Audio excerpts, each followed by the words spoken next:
Hello guys, আসসালামু আলাইকুম। আশা করি আপনারা সবাই ভালো আছেন। আজকে আবারও নতুন একটা ভিডিও নিয়ে হাজির হলাম। আর আজকে মটরকলের শাক দিয়ে টাকি মাছের চচ্চড়ি করবো। আর আমরা মটরকলের শাক নিয়ে আসার জন্য মাঠে চলে আসছি।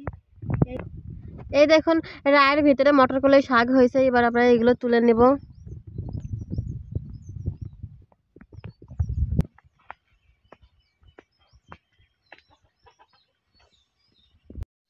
এই দেখুন, আমরা মটরকলের শাক তুলে নিয়ে বাড়ি চলে আসছি।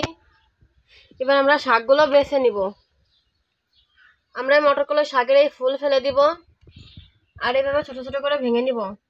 আর এই যে একটা আছে ডান্টির মতো, এটা আমরা ফেলে দিব। এইভাবে আমরা সব শাকগুলো বেছে নিব। এই দেখুন, আমাদের শাক বাছা হয়ে গেছে। এবার আমরা শাক ভালো করে ধুয়ে নেব।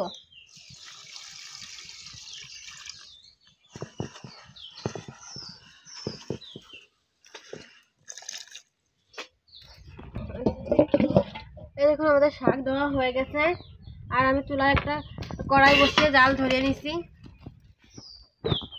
এবার কড়াইয়ের ভিতরে পরিমাণ মতো সয়াবিন তেল দিয়ে দিব। আর দিয়ে দিব পেঁয়াজ কুচি,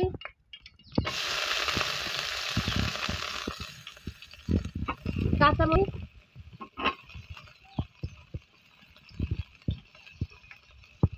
ওগুলো দিয়ে আমি 2 মিনিট ভেজে নেব।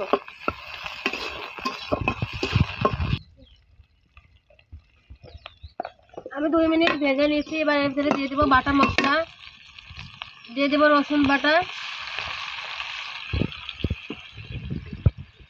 আর দিয়ে দেবো 1 চামচ জিরের গুঁড়া, 1 চামচ হলুদের গুঁড়া, আর দেবো স্বাদ মতো লবণ। এবার এইগুলো আমি কিছুক্ষণ ভেজে নেব। আমি কিছুক্ষণ মশলা ভেজে নিচ্ছি। এবার এর ভিতরে অল্প পরিমাণে পানি দিয়ে দিব। আর আমি মশলাটাকে কিছুক্ষণ কষিয়ে নেব। আমি কিছুক্ষণ মশলা কষিয়ে নিচ্ছি। এই দেখুন, আমাদের মশলার উপর দিয়ে তেল ছেড়ে দিচ্ছে। এবার আমি কেটে ধুয়ে রাখা টাকি মাছ দিয়ে দিব। তো এই মাছগুলো দিয়ে আমি কিছুক্ষণ কষিয়ে নেব।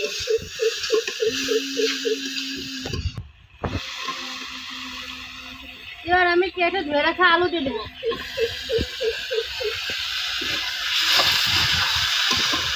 আমি আলু দিয়ে কিছুক্ষণ কষিয়ে নিচ্ছি। এবার ধুয়ে রাখা মটরকলের শাক দিয়ে দিব।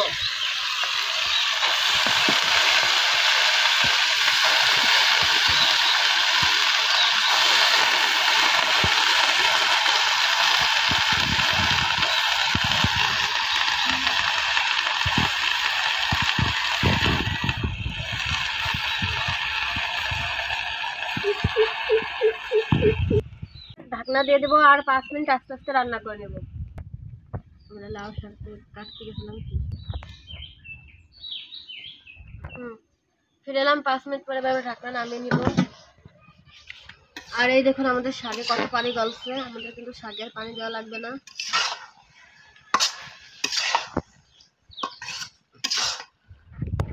আমি আবার একটা ঢাকনা দিয়ে ঢেকে দেবো আর 5 মিনিট রান্না করে নেব।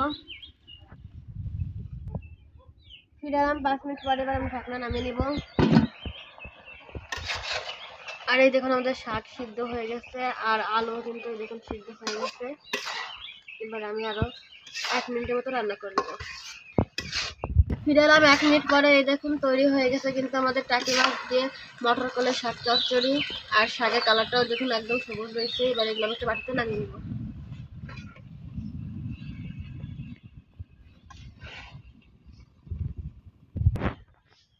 এই দেখুন, আমি একটা বাটিতে নামিয়ে নিয়েছি। আর তৈরি হয়ে গেছে মজাদার মটরকলের শাক দিয়ে টাকি মাছ চচ্চড়ি। ভিডিওটা ভালো লাগলে আপনারা অবশ্যই এভাবে একবার বাড়িতে তৈরি করে খেয়ে দেখবেন। আর ভালো লাগলে লাইক, কমেন্ট, শেয়ার আর সাবস্ক্রাইব করবেন। ভালো থাকবেন। আল্লাহ হাফেজ।